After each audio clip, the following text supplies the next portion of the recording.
Olá pessoal, esse vídeo vai para você, estudante de medicina do Brasil, Estados Unidos ou qualquer outro lugar do mundo que queira saber um pouco sobre o que é cobrado tanto no Brasil quanto nos Estados Unidos, a questão da parte dermatológica, da parte de cirurgia plástica e da parte de medicina. Então, falar um pouquinho para vocês, diferenciar um pouquinho, mostrar para vocês aqui, tá? Na minha lousa. Vou falar um pouquinho para vocês aí do que a gente tem de diferentes. Quando a gente fala em lesões cutâneas. Então, existe aqui, gente, uma questão do que chama mácula. A mácula, ela é uma lesão até 1 centímetro, tá? Então, quando você vê uma lesão até 1 centímetro, a gente chama de mácula. Quando a gente passa para o PET é quando uma lesão maior que 1 centímetro. Então, fica fácil para vocês diferenciarem aqui 1 centímetro para mais que 1 centímetro, tá? Exemplos disso. Exemplos de uma mácula. Vocês sabem aí o que podemos dar exemplo de mácula? Por exemplo, um freckle, uma lesão no lábio, né, uma lesão pequena, a gente chama de mácula. Quando uma lesão maior, PET, por exemplo, pode ser no braço, uma lesão cutânea maior que 1 centímetro, daí a gente pode chamar, como por exemplo, salmon PET e outros exemplos. A partir quando a lesão já não é mais plana, que ela se torna mais elevada, vou mostrar para vocês aqui, ó, tá?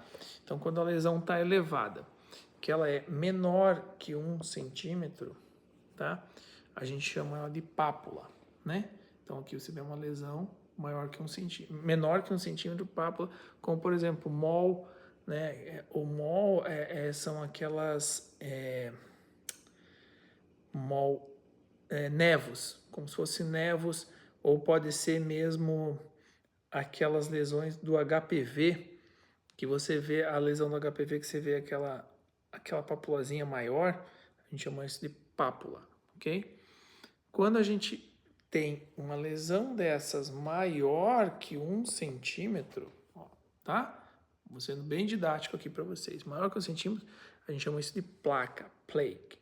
Tá? Que, por exemplo, a gente pode ver isso na psoríase, pode ver isso na mesmo tipo de lesão anterior, mas que for maior, então já não é mais pápula, aí chama plaque, placa, ok? E a vesícula, né? Aí temos a vesícula. A vesícula, ela quando tem a mesma lesão, mas que tem aqui dentro, tem o quê? Né? Então, ela tem o fluido, né? Então, a vesícula, ela é menor que 1 centímetro, né? Então, menor que 1 centímetro. Por exemplo, a gente pode ter, isso é fácil para ver, varicela, o chickenpox, né? Que é a varicela, shingles, que pode ser que é o herpes zoster ou herpes, né? Então, a gente considera daí como vesicle, ok? E a partir daí, quando a lesão é maior, né? Maior que 1 centímetro com líquido dentro, como é que chama isso? Né? É a bula. Bula. Então, a bula, olha aqui, tá? É uma lesão maior que tem. Aí aqui envolve uma coisa importante que eu vou explicar para vocês, que é daí a questão do, se você tem, por exemplo, um exemplo é o pênfigo bulboide, né? Ou bulbus pemphigoide. Aí eu dou uma dica para vocês. Pemphigoide, como acaba com D, a gente pensa no deep, né? Então ela é mais profundo que o superficial, que o pemphigus vulgaris, que é o superficial. Então, o bullous pemphigoide, ele é mais profundo, ele tem essa bolha. Então, às vezes você vê paciente que tem o pênfigo, ele tem bolhas mais profundas. A partir daí, a gente daí vem para o cisto, né? Então, o cisto daí é uma lesão que também contém, porém, o cisto ele é mais profundo. Por exemplo, um exemplo disso, para você entender, é o cisto pilonidal.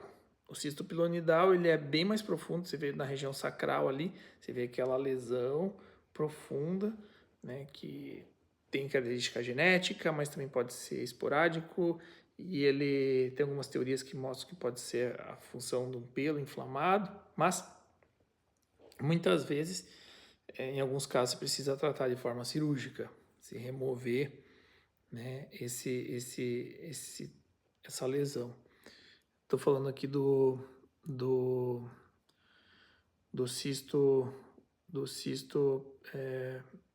pilonidal. Ou pode ser também um cisto menor, um cisto folicular, né, que geralmente dá no scalp.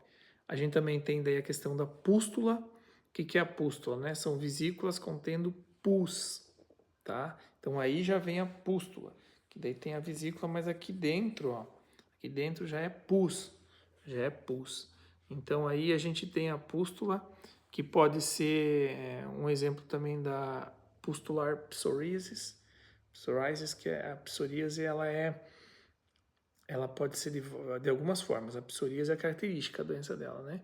É uma doença de pele, autoimune. A gente pode falar nisso depois, vai falar nisso com certeza. Então a gente tem o que chama de Will, que são nada mais é que são as IVES, que são as urticárias, que são aquelas lesões que ela é como se fosse meio que uma placa, né?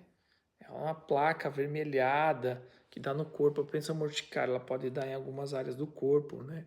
Depois nós vamos falar também sobre o tipo de reação que é a urticária, né? Qual o tipo de reação que é 1, 2, 3, 4 de hipersensibilidade, a gente vai falar nisso depois. Falando aqui um pouquinho então da scale. Scale também é um tipo de lesão, é na psoríase, né? Então é uma lesão psoriática que ela envolve mais, por exemplo, assim, ó, uma lesão mais arredondada, né? Como fosse a psoríase, e ela é característica, né? Uma parte mais esbranquiçada, geralmente as bordas avermelhadas, tá? Permeadas, então isso é importante a gente explicar isso. Depois a gente tem também os crust, que são as crostas, né? Então lesões com crostas, que a gente pode observar bem que essa crosta, ela se forma muitas vezes, aqui um exemplo é o impetigo. O impetigo ele pode realmente afetar mais através de ele é causado por uma infecção bacteriana, né? Aí depois a gente vai falar especificamente do impetigo, como que trata, como é que é visto isso, mas agora aqui é um geralzão, para a gente poder explicar isso para vocês. Temos também o tipo de lesão que se chama úlcera, né? A úlcera, então, é uma lesão para baixo, tá? É uma lesão negativa aqui. Isso um exemplo também pode ser, a gente falar na úlcera diabética, né? O pé diabético, por exemplo, feridas no diabético, que é importante a gente diagnosticar isso, falar isso. E também temos a liquefação, liquefaction, que é um processo crônico, hipertrófico e espessamento da epiderme, que forma marcas na pele. Então isso a gente pode ver, por exemplo, no scabies, que é na sarna, né? A gente pode ver no eczema. Então a gente vai ver lesões mais espessas, que é típico dessa característica de pele, ok? Então isso a gente falou um pouquinho de lesões de pele, um geral. Nós vamos falar mais, calma aí.